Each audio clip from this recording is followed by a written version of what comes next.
So one of the key things is when you get the stair is to make sure you get at least one coat of sealer on the staircase before the installation. So we're unscrewing the treads here. Obviously you'll be doing this in reverse during the installation. Those screws are covered by the balusters.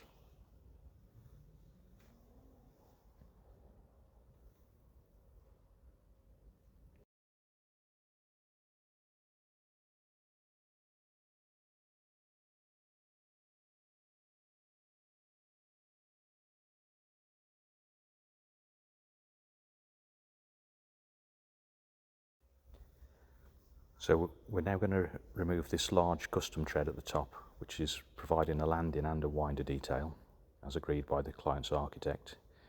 And you've got the timber bearers underneath that there. Now this is a key detail, so getting this string in with that winder tread wrapped around the post, you need to drop this string down and then slide it out of the tenon. So we're just going to run that by again. This is all just easier for the customer to see this information. It's just providing some sort of video instruction for when they assemble the stair. So it goes in and then there's room to knock it up onto the location dowels on the tread. Here we go again, taking it off.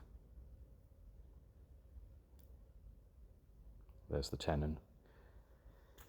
So we're just taking off the draw dowels we've put in for pre-assembly purposes.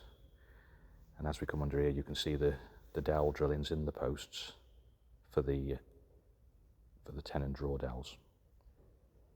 Next step is these two posts and this custom winder tread that goes around the newel post would be going on together at the same time.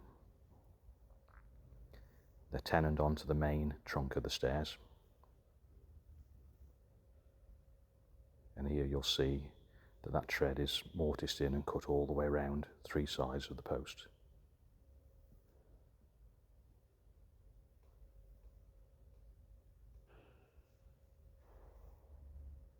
So the treads are 40mm thick on this one.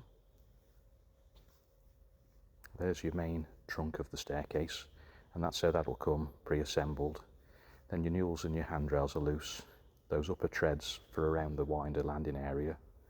And then this section with the two newels together we'll leave pre-assembled. You can see the earlier videos where we went to measure the staircase and what that staircase is going to replace.